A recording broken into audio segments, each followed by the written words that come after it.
Bem-vindos. Hoje a gente mergulha fundo na história de uma lenda, um nome que, assim, dispensa apresentações. Pelé. Oi, é isso aí, uma figura que, nossa, vai muito além do esporte, né? Totalmente. E a nossa missão aqui é, extrair o essencial, o mais fascinante dessa fonte. Desde o comecinho humilde até ele virar esse ícone mundial. A gente vai passar pelos clubes, pela seleção, claro, e o legado enorme que ele deixou. Então, se preparem. Vamos lá. Com certeza. Atleta do século pelo COI, jogador do século pela FIFA e pela IFFHS. É muita coisa. É impressionante. Tem os recordes, né? Os mais de 1.200 gols se contar tudo, as 3 Copas do Mundo como jogador único. É uma viagem em tanto mesmo. Vamos começar do começo, então. O nome Edson Arantes do Nascimento, uma homenagem ao Thomas Edison, né?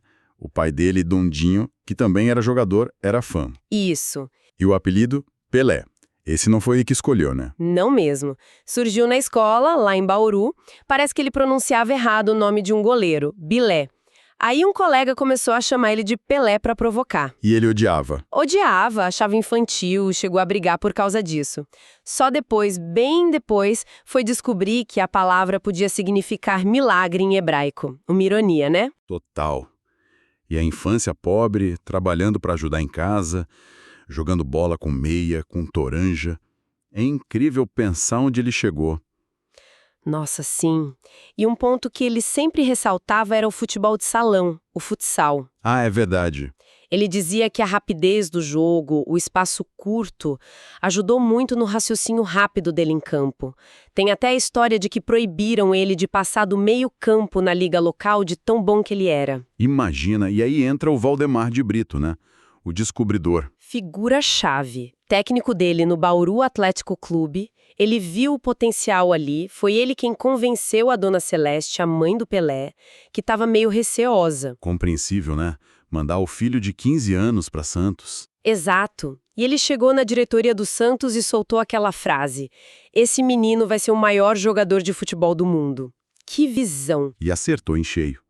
Chegou no Santos em 56, estreou com 15 anos já fazendo gol. Isso. No começo de 57 ainda era reserva, mas logo se destacou. Teve aquele combinado Vasco-Santos, né? Ele jogou com a camisa do Vasco e arrebentou. Ele mesmo admitiu que torcia pro Vasco na infância. Essa eu não sabia. Daí foi para a seleção, o Del Vecchio saiu e ele pegou a 10 do Santos para não largar mais. E já foi artilheiro do Paulista de 57. 11 vezes artilheiro do Paulista, um recorde absurdo. 11. E o apelido Rei, como que ele grudou mesmo? Ah, essa é ótima. Foi depois de um jogo contra o América, em 58. Ele fez 4 gols. 4. No Maracanã. Isso. E o Nelson Rodrigues, gênio, escreveu a crônica A Realeza de Pelé. Falou que ele era rei da cabeça aos pés, que com ele o Brasil ia deixar de ter alma de vira-lata. Pegou na hora. E pegou pra sempre. 58 foi o ano, né? Campeão paulista com recorde de 58 gols, que tá lá até hoje, e campeão do mundo. Aí a Inter de Milão veio com tudo pra levar ele. Mas a torcida não deixou. Fez pressão e o Santos segurou. E aí começaram as famosas excursões do Santos. Aquela primeira na Europa, em 59, foi uma loucura. Jogaram demais, 22 jogos em 44 dias. Nossa. E com goleadas históricas. 7-1 na Inter, com 4 gols dele. Aplaudido pela torcida italiana. 5-1 no Barcelona. Só aumentou o desejo dos europeus. E os gols antológicos. O gol de placa. Ah, sim. 1961, contra o Fluminense no Maracanã. Ele pegou a bola lá atrás, saiu driblando todo mundo e marcou. Foi tão espetacular que botaram uma placa lá, literalmente. Daí a expressão. E aquele contra o Juventus, na Rua Javari, que ele mesmo dizia ser o mais bonito. Esse é quase mítico, né? Porque não tem vídeo. Mas a descrição é incrível. 3 chapéus seguidos, incluindo no goleiro, sem deixar a bola cair. Tem placa lá também. Mostra genialidade, né? Totalmente. E o Santos dominou tudo no começo dos anos 60. Bi da Libertadores e do Mundial em 62 e 63. Aquela final do Mundial de 62 contra o Benfica em Lisboa. Nossa. Vitória de 5-2, 3 gols dele. O goleiro do Benfica falou algo tipo que ele não era do mesmo planeta. Resume bem. E o assédio era tanto que o governo teve que intervir, né? Sim, em 61, o presidente Jânio Quadros declarou ele Tesouro Nacional. Basicamente, uma lei para impedir que ele fosse vendido para fora. Bem controverso na época, mas mostra o tamanho dele já ali. E o 1000º gol, um capítulo à parte. Com certeza. Novembro de 69, Maracanã lotado contra o Vasco, de pênalti. A expectativa, a tensão. O goleiro Andrada quase pegou. Quase. E aí a explosão, a comemoração icônica beijando a bola, a dedicatória para as criancinhas. Mesmo com a discussãozinha sobre a contagem exata, o momento foi histórico. Ah, e tem a curiosidade dele ter jogado no gol pelo Santos algumas vezes. É mesmo. E não levou gol, né? Não levou. Um fenômeno. Incrível. Vamos para a seleção agora, onde ele virou rei do mundo, literalmente. Estreou com 16 anos, em 57, contra a Argentina e já fez gol. O mais jovem a marcar pela seleção principal. Mas a Copa de 58 na Suécia, ali o mundo conheceu Pelé. E ele quase ficou fora. Pois é. Tinha aquele laudo do psicólogo dizendo que ele era infantil e parece que ele machucou num amistoso antes. Começou na reserva. Dizem que os líderes do time, Bellini, Didi e Newton Santos, pediram a entrada dele do Garrincha contra a União Soviética. E aí não teve mais jeito. Com 17 anos, gol contra Gales nas quartas, aquele golaço de chapéu. Antológico. Hat-trick na semifinal contra a França, mais jovem a fazer isso, e 2 gols na final contra a Suécia, incluindo outro chapéu. E campeão do mundo. A imagem dele chorando no ombro do Gilmar, aquilo rodou o planeta. Em 62, no Chile, ele já era o cara. Melhor do mundo, começou bem, golaço contra o México. Mas aí veio a lesão, né? No segundo jogo contra a Tchecoslováquia, ficou fora do resto da Copa. Sorte que o Amarildo entrou muito bem e o Garrincha bom. O Garrincha foi genial e carregou o time pro bi. A Copa de 66, na Inglaterra, essa foi doída. Expectativa enorme, mas eliminação na primeira fase. E muita pancada nele, né? Demais. Os búlgaros e principalmente os portugueses bateram muito. O Moraes deu umas entradas duríssimas e nem foi expulso. Ele saiu machucado de novo. Foi ali que ele falou que não jogava mais Copa. Triste. E foi o fim da dupla com Garrincha na seleção. Uma dupla que nunca perdeu junta. Incrível, né? 40 jogos, nenhuma derrota. Mas ele voltou atrás, não é? Pra 70, no México. Sim, mas antes teve aquele atrito com o Saldanha, né? O técnico. Teve. Sobre posicionamento, até uma história de miopia. Saldanha caiu, Zagallo assumiu e montou aquele esquadrão. Pelé, Rivelino, Jairzinho, Gerson, Tostão. Que time. Tinha dúvidas se Pelé e Tostão podiam jogar juntos. E como podiam.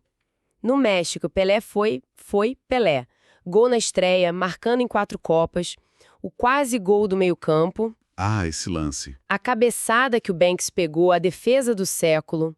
O drible de corpo no Mazurkiewicz. Outro lance genial. E na final contra a Itália, gol de cabeça, o 100º do Brasil em Copas e aquele passe pro gol do Carlos Alberto. Açúcar. Perfeito. Tricampeão mundial, melhor jogador da Copa, a frase do zagueiro italiano, Burgnis, né? Pensei que ele era de carne e osso como todo mundo, mas eu estava errado. Resume tudo. E a despedida da seleção em 71, Maracanã lotado pedindo fica Pelé. E ele não ficou para 74.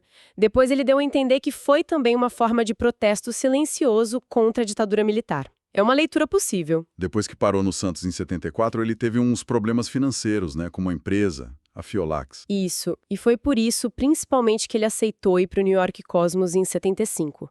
Saiu daquela semi-aposentadoria. Não foi só glamour então. Não. A negociação foi gigante. Envolveu gente da Warner, que era dona do Cosmos, e até o Henry Kissinger, secretário de Estado americano, pedindo ajuda para o governo brasileiro liberar. A ideia era usar a imagem dele para aproximar os países. Uau! E o contrato foi recorde para a época, né? O maior do mundo. E o impacto lá nos Estados Unidos foi real. Aumentou o interesse pelo futebol. Demais. O soccer ganhou muita visibilidade. A média de público da liga triplicou. Os jogos do Cosmos lotavam. Ele foi um embaixador do esporte lá, sem dúvida. A despedida definitiva, em 77, naquele jogo Cosmos e Santos, com o discurso do Love, Love, Love, foi marcante. Ele também atua bastante em causas sociais, né? Sim, bastante. Embaixador da Unesco, da ONU para a Ecologia, criou a Fundação Pelé, leiloou itens para caridade. Nos últimos anos, a saúde preocupou muito. Verdade. Cirurgias no quadril, problemas para andar, internações. E aí veio o câncer de cólon em 2021. Isso, lutou bastante, mas infelizmente faleceu em dezembro de 2022. O velório na Vila Belmiro foi muito emocionante, apesar daquela polêmica pela ausência de alguns ex-jogadores campeões mundiais. Sim, isso deu o que falar. E o legado? Como a gente resume o impacto de um cara desse? É quase imensurável, né? Ele virou a referência máxima. A fonte traz citações de todos os grandes, Cruyff, Beckenbauer, Puskás, Di Stefano, todos falando não só da habilidade, mas de algo a mais, quase sobrenatural. O Cruyff disse que ele ultrapassou os limites da lógica. Exato. E não só gente do futebol. Nelson Rodrigues, Drummond, Andy Warhol, até o Mandela. E agora o nome dele virou adjetivo no dicionário. Pelé como sinônimo de excepcional. Isso é muito forte. É demais. Mostra como ele transcendeu o esporte. Totalmente. Os títulos individuais, jogador do século, atleta do século, o recorde de gols, o título de cavaleiro britânico, tudo isso é importante. Mas o impacto cultural, a marca Pelé, ser talvez o brasileiro mais famoso da história, isso é gigantesco. Ele foi pioneiro em transformar a própria imagem num produto global. E não dá pra não falar da rivalidade com Maradona, né? Mesmo sem terem jogado um contra o outro valendo. Faz parte do pacote. Uma rivalidade que começou com admiração, mas virou troca de farpas, muito alimentada pela imprensa e pelas personalidades fortes dos dois. O debate quem foi maior nunca vai acabar. Ufa. Que jornada, hein? Cobrimos muita coisa. De Três Corações e Bauru para o topo do mundo, 3 Copas, mais de 1000 gols, a Revolução nos Estados Unidos. Fica muito claro que ele foi, assim, muito mais que um atleta genial. Foi um fenômeno cultural, um embaixador do Brasil para o mundo, uma marca e uma pessoa com glórias imensas, mas também com suas complexidades, né? Exato. E depois de passar por tudo isso, fica aquela pergunta no ar, né? O que realmente define a singularidade do Pelé? Foi a técnica absurda com as 2 pernas? A visão de jogo? A capacidade de decidir nos momentos cruciais? Ou foi essa imagem de rei, essa aura que ele carregou e que foi além do futebol? É uma ótima reflexão. Talvez a resposta esteja na combinação disso tudo, né? A excelência técnica quase inigualável, a mentalidade vencedora e essa projeção global que, olha, pouquíssimos atletas em qualquer esporte conseguiram. Algo pra gente continuar pensando, sem dúvida. Antes de encerrar, quero deixar um convite especial. Se você gostou deste vídeo, curta, se inscreva no canal e ative o sininho para receber as notificações das próximas publicações. Deixe também o seu comentário. A sua opinião e suas sugestões são muito importantes para que possamos crescer juntos. Para quem deseja contribuir e fortalecer ainda mais este projeto, as formas de apoio estão na descrição. Sua participação faz toda a diferença para seguirmos compartilhando conteúdos como este. Muito obrigado pelo seu apoio e pela sua presença aqui. Até o próximo vídeo!